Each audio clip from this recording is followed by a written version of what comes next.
My name is Jeremy Beckworth, and we are going to talk about popular diets. What is the data on various diets? We're going to discuss low-carb diets, Mediterranean diets, plant-based diets, and intermittent fasting. I do want to give credit to nutritionfacts.org, a great website, and I get some of my material from there, and they allow people to use their material as long as we give credit, and great resource. So we're going to talk about low-carb diets first. So overall, what are your thoughts? Do low carb diets, are they good or bad overall for health? So low carb diets increase all-cause mortality or all-cause death by 31% according to this um, systematic review. So what are the effects on cholesterol with different types of diets? So if you look on the left side here, this is the Atkins diet, the protein power diet. As it trends to the right, these are more plant-based diets that are Pritikin and Dean Ornish, and the effects on serum cholesterol. So the low carb, high protein diets elevate cholesterol as opposed to the plant-based diets, which have an effect of decreasing total cholesterol. So the effect of low-carb diets on flow-mediated dilation, how the arteries are able to open up, was worse after 6 weeks on a low-carb diet. And if you look at a systematic review, it says in their meta-analysis, low-carb diets were associated with a significant decrease in flow-mediated dilation when compared to the low-fat counterparts.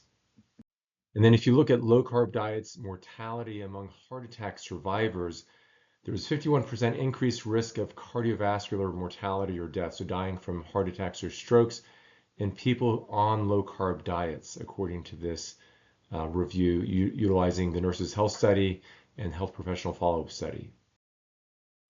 So low-carb diets are also worse for coronary artery blood flow. The study correlated worse coronary artery blood flow with low-carb diets. So low-carb diets are also bad for a few other things. It's worse for diabetes. We know that fat within the cell causes insulin resistance. So it's bad for insulin sensitivity. It's bad for bone loss, kidney stones. It's nutritionally deficient. There are cases of scurvy, even reported in the literature on the low-carb diets. Constipation. It's bad for the gut flora. It's worse for endurance. And there are even studies showing loss of muscle mass with low-carb diets. This was a study that followed people for 3 months while they were doing CrossFit training, while they were also on a keto diet. And interestingly, they lost muscle mass, so the 8% smaller thigh muscles after 3 months of exercising while they were also on a keto diet. So going along with that, this study showed that there was loss of weight both on a carb diet. You can see here weight going down on a carb diet, and it also decreased on the keto diet. But if you look at percent body fat change, there was loss of body fat on the carb diet. The fat loss actually slowed down on the keto diet, and they thought it was because they were losing more muscle or lean mass. So this highlights that body fat loss slowed during the keto diet.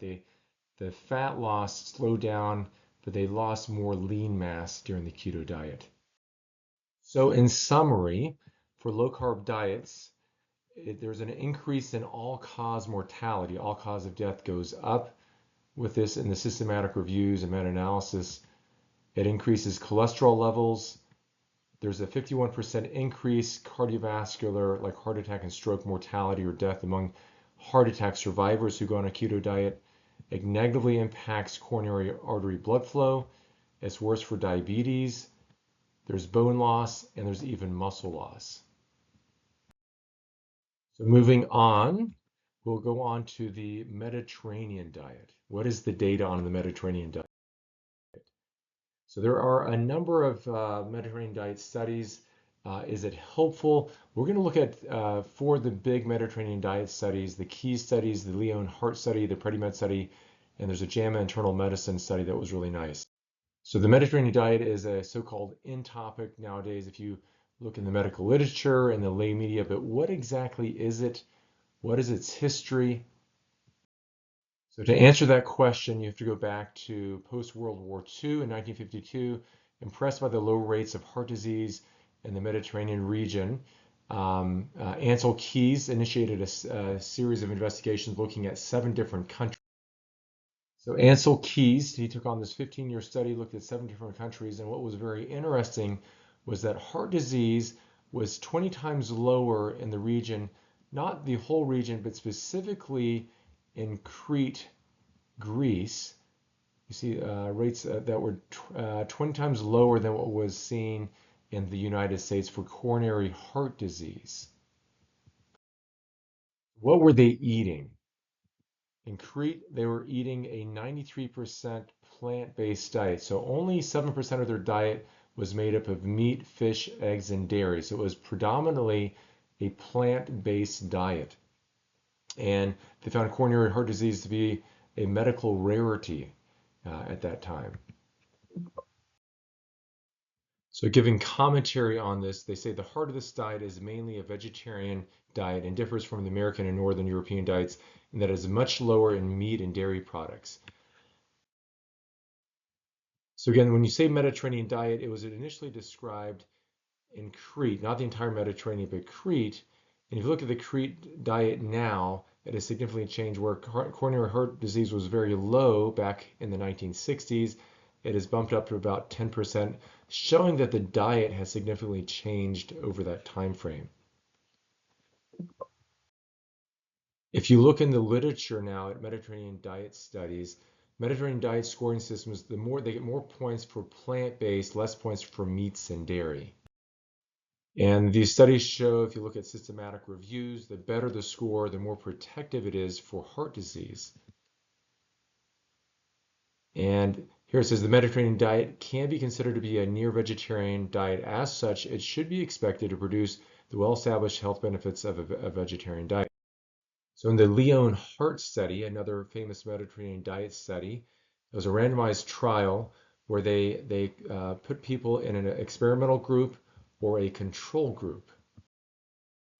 The experimental group took less meat, butter, and cream. They did more bread and fruits, and they remained the same on oil, fish, and wine. So what they found that after 4 years, there was 1/3 the number of cardiac events, such as heart attacks and cardiac deaths, in the experimental group. So cutting meat, butter, and cream seemed to help. You look at the numbers, 14 in the experimental group, 44 in the control group as far as cardiac events. One of the other big Mediterranean diet studies was the PREDIMED study. It was a multi-center trial in Spain, and these were people that were at high cardiovascular risk, and they were divided into 1 of 3 groups. One was Mediterranean diet supplemented with extra virgin olive oil. Another group was a Mediterranean diet with mixed nuts, and the other was a controlled diet with the advice to reduce dietary fat. What was interesting, they looked at ultrasounds of the carotid artery, and there was progression of plaque both in the control group, which was the low-fat group, and the olive oil group. So they actually had a worsening of their carotid arteries. There was actually regression in the nut group. As you can see here, this is the nut group, and the change in plaque size decreased a little bit, which was different than when compared to the control group. And in the extra virgin olive oil group, actually their plaques also worsened. So the primary outcome in this PREDIMED study was that they found that strokes were about 50% less common in the Mediterranean diet with nuts compared to the Mediterranean diet with olive oil in the control group. There was no change whatsoever as far as myocardial infarctions or heart attacks in any of the groups. So it had no protection from a heart attack risk, but it did cut the stroke risk in half. So in summary, for the PREDIMED study, there were less strokes in the nut group by about 50% when compared to the control group. It was not at all protective for heart attacks. There was no benefit in the olive oil group. Carotid artery thickness worsened in the olive oil and the control group in this study. Dean Ornish giving commentary in the New England Journal of Medicine on the PREDIMED study, PREDIMED diet, Mediterranean diet. He said the Mediterranean diet is better than what most people are consuming, but even better is a diet based on whole foods and plants.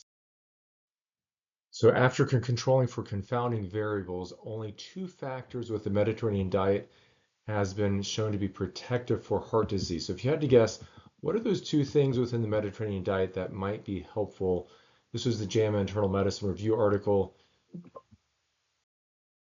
What they found was after controlling for confounders, the only two factors protective for heart disease were vegetables and nuts. So there's a cardiovascular protection with vegetables and nuts. There's no association with olive oil, fish, or wine. So in summary, for Mediterranean diets, are they helpful? Well, the key study, looking back post-World War II, was a 93% vegetarian diet. There was 20 times less coronary artery disease in Crete compared to the US.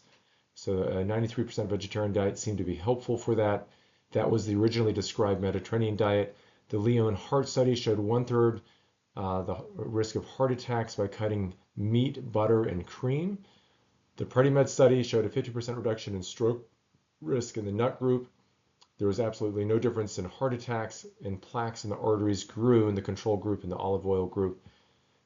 The JAMA Internal Medicine Review for cardiovascular disease, only vegetable and nuts have been found to be helpful. There's really no benefit from the oil, fish, or wine. So moving on to our next topic, we've covered low-carb diets and Mediterranean diets. Now we're going to talk about plant-based diets, vegetarian or vegan diets. If I were to ask you, what are the top two killers in the US? Well, according to the CDC, the top two killers are heart disease and cancer. So we're going to dwell on the first two topics. How does a plant-based diet impact heart disease? And then secondarily, how does it impact cancer? So talking on the first topic about heart disease, there's two people, Dean Ornish in California and Caldwell Esselstyn at the Cleveland Clinic, who've done fascinating studies on heart disease. So Dean Ornish took people with advanced heart disease. He put them on a whole food, plant-based diet excluding oil, exercise, he put them in exercise and stress management, and 82% of people had regression of their clogged arteries on repeat cardiac catheterization or angiogram, 91% decrease in frequency of chest pain, and there's enough data on it now that even Medicare and other insurances cover his program.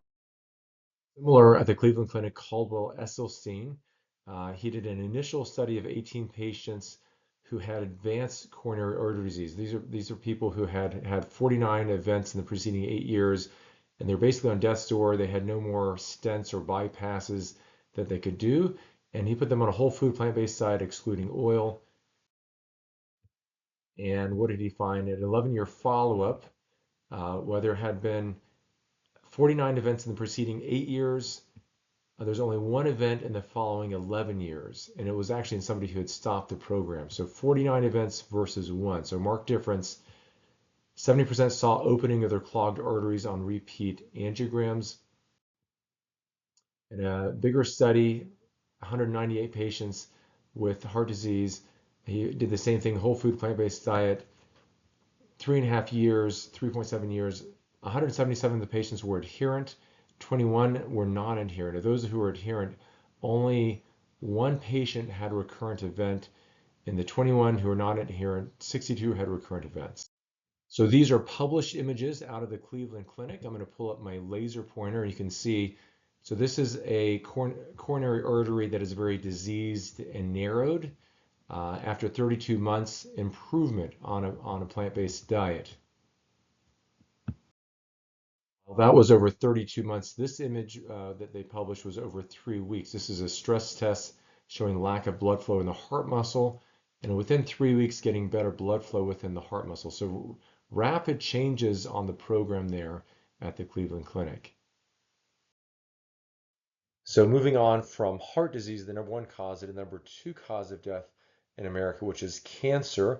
And this is an older study by Dr. T. Colin Campbell, an animal model in which they had low-grade liver cancer, and they either had them off casein or they would add 20% casein in their diet. And when they added the casein, which is a protein you find in milk and dairy, the cancers grew. And they would take them off it, and the cancer would get smaller. They put them back on, or the cancer would grow. They take it off, it would get smaller. So there's a direct correlation to the casein intake with cancer growth, at least in an animal model.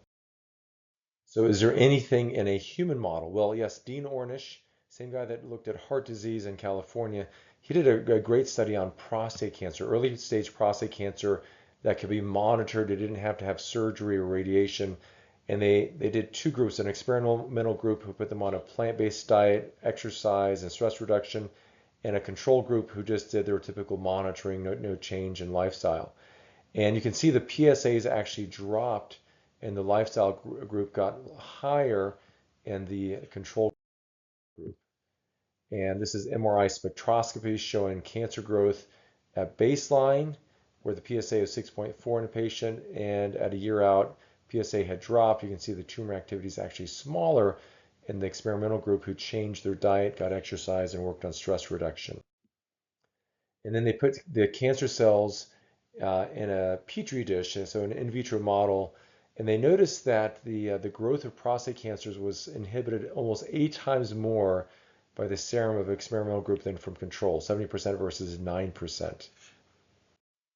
So additionally, the World Health Organization, when talking about cancer, they have a carcinogen classification, 1 through 3. Class 1 is carcinogenic. There's very good data to say that these items are associated with cancer or can cause cancer. So they list processed meats as a class 1 carcinogen, smoking, UV radiation, asbestos as class 1, that there's clear data that those things are carcinogenic. So processed meats, probably or probable carcinogenic at class 2A.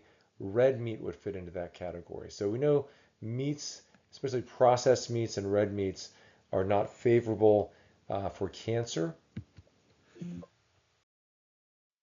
So we talked about heart disease, we've talked about cancer, the benefits of a plant-based diet. Well, there's a few other things we can mention as well that I'll mention briefly. If you look at what the ideal body mass index is, and we talked about diabetes, diabetes or prediabetes is seen in about half the population that either have prediabetes or diabetes. About 70% of people with prediabetes will go on to have diabetes. And an ideal body mass index is really under 25, 18.5 to 25. And from the big Adventist Health Study, 60,000 participants, you can look from non-vegetarian coming on down to fully plant-based. And really the plant-based ones had the more ideal body mass index. Same with diabetes. Diabetes, there's a stepwise improvement the more plant-based you went. So from a weight perspective and from a diabetes perspective, plant-based diets appear to be beneficial. The question people always ask, yeah, that's great, but do vegetarians, vegans, plant-based people, do they really get enough protein? Do they really? Well, again, going back to that Adventist Health Study 2, and up to 60 to 70,000 people in that study, they looked at different types of diet. This may be a little hard to see, but on the left side is the meat eating, all the way over to the right side is the vegan. This would be vegetarian. This would be lacto-ovo-vegetarian, and this would be pescatarian, where they eat fish in their diet. And across the board, they're getting about the same amount of protein. As long as you're eating, you're getting plenty of protein. So there's not a question of whether you get enough protein. People get enough protein on really any type of diet. But what 97% of the people are missing in the United States, if you had to guess, what would that be? Well, it's actually they're not getting enough fiber. Only about 3% of Americans get enough fiber. And where do you find fiber? It is only found in plant sources. And why fiber? The risk of diabetes, metabolic syndrome, cardiovascular disease, obesity, and various cancers, high cholesterol, blood pressure are all favorably impacted by fiber. And again, where do we get fiber? As I mentioned, it only comes from plant sources, nothing else. And this was again from the Adventist Health Study 2, from semi-vegetarian, pesca-vegetarian, lacto-ovo, and strict vegetarian. You can see the stepwise increase in fiber intake the more you go on the plant side of things with your diet. We've talked about low carb diets, we've talked about Mediterranean diets, we've talked about plant-based diets. Now we'll talk about intermittent fasting, sometimes called time-restricted eating, and the data behind it. So with time-restricted eating, there has been evidence to show improvement in weight, insulin sensitivity, lipids, blood pressure, inflammation, and autoimmune disorders. We'll highlight some of those studies in just a minute here.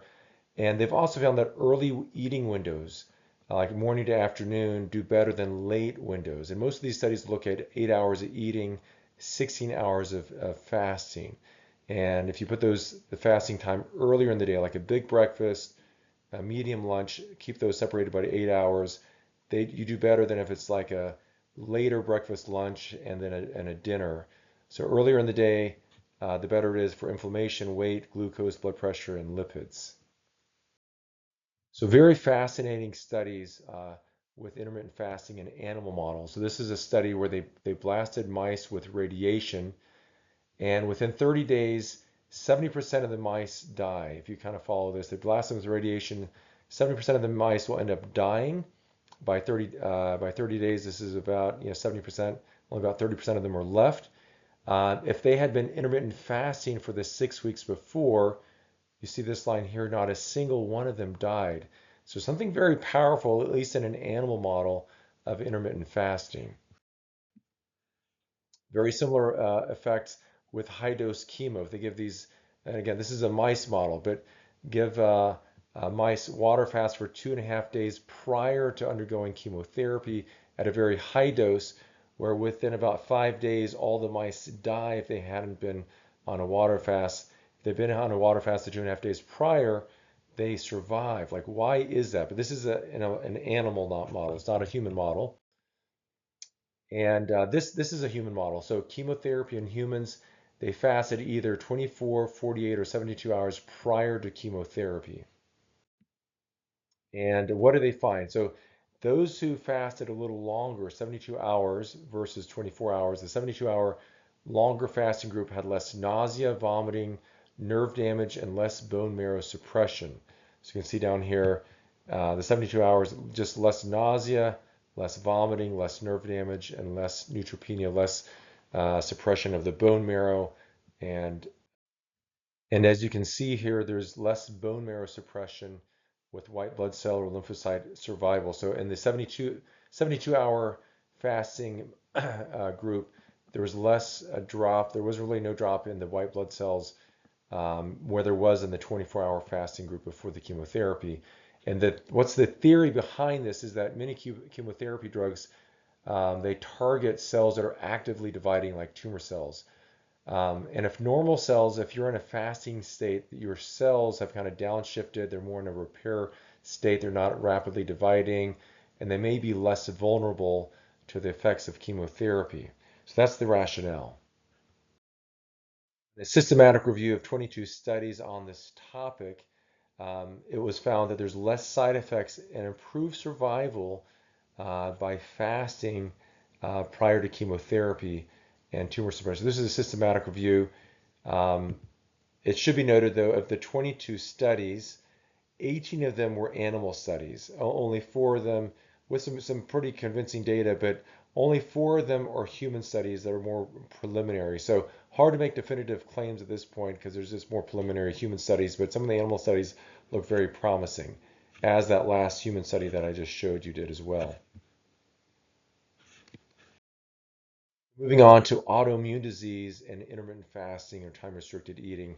From consensus guidelines, it says fasting has shown that there's beneficial effects in various chronic diseases with the highest level of evidence for rheumatic diseases.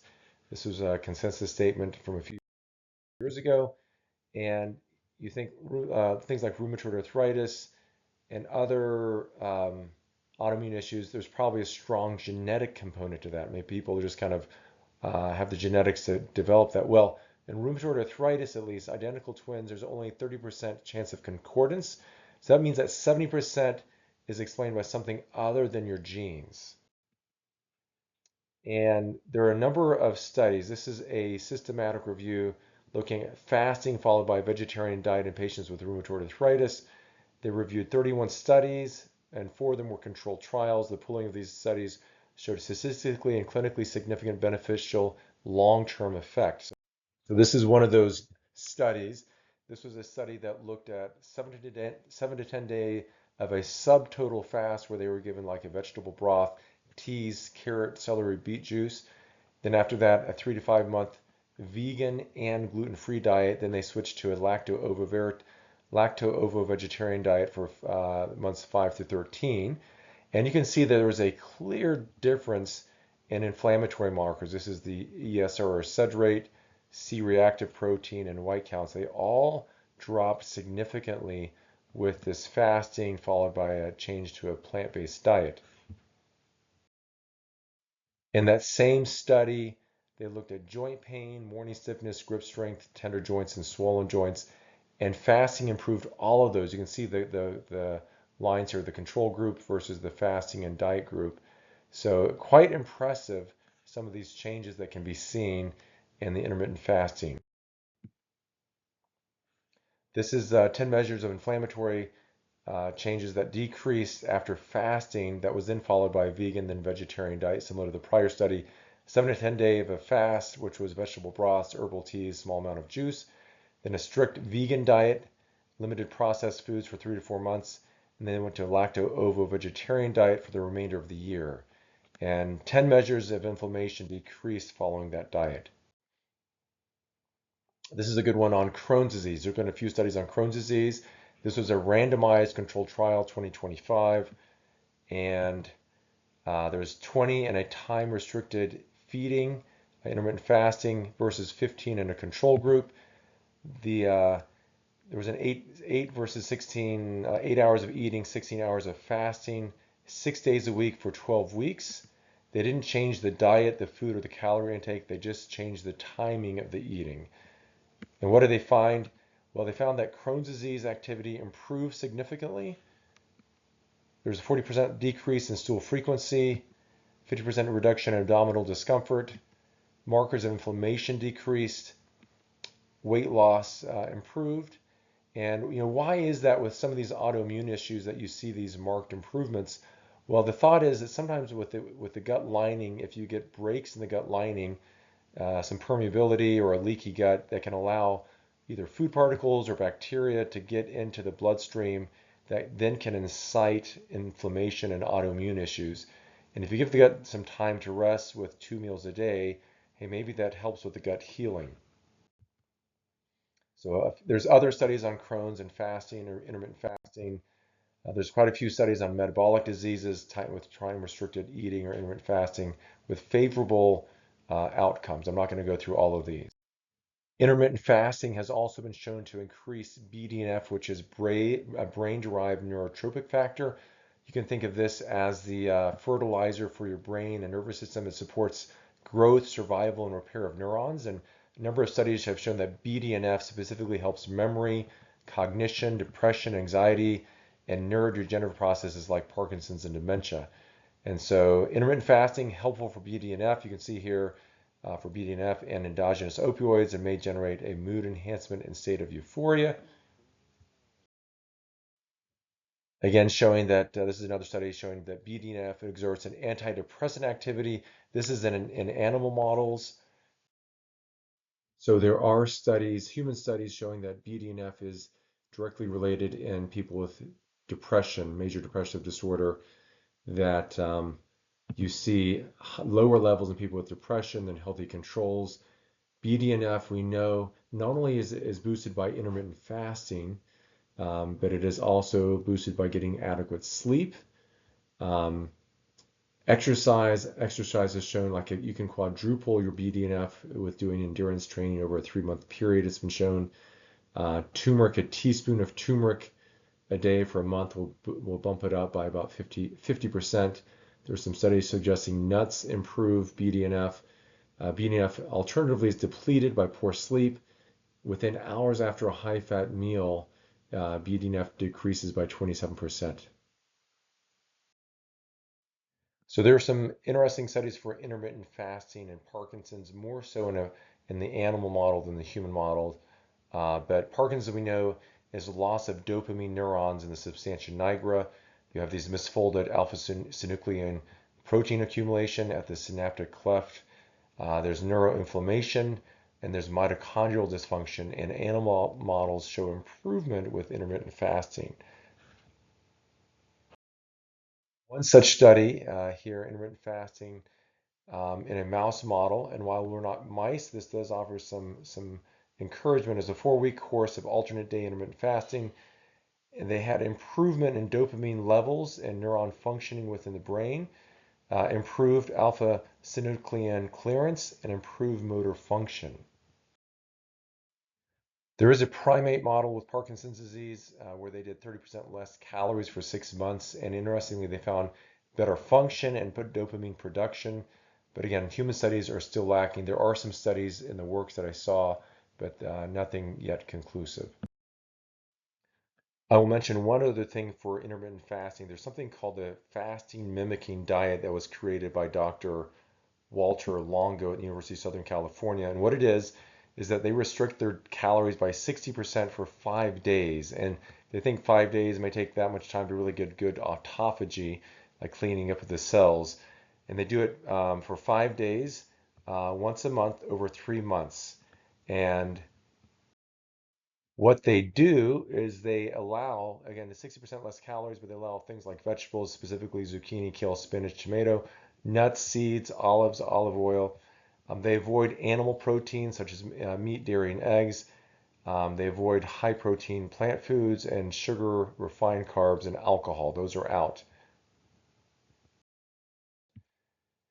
And they found less IGF-1 production, which is an inflammatory and cancer-promoting growth hormone. They've shown lowered markers of C-reactive protein, which is a marker of inflammation. They have noted improved weight, fat, blood pressure, and benefits that lasted 3 months later. Of course, they're doing this for 5 days, once a month for 3 months. And finally, in general, with intermittent fasting, not related to fasting mimicking diets, but with intermittent fasting, there are some studies suggesting it can be helpful with osteoarthritis pain. This is a German study, 30 patients with about a 2 to 3 drop in pain. And the majority dropped analgesic medications as well. So some promising things there as well. So in summary, we have covered low carb diets. We talked that there can be weight loss with that, but it has a number of bad side effects. So I personally do not recommend the low carb keto diets. Mediterranean diets are better. We talked about the PREDIMED study, a number of other studies. PREDIMED study did show lower risk of strokes, all the same number of heart attacks. Remember, we talked in the reviews of the Mediterranean diets, the 2 things that have been shown to be helpful have been vegetables and nuts.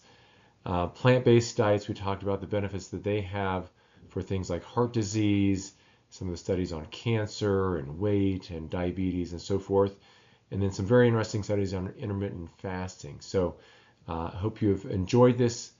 Thank you so much.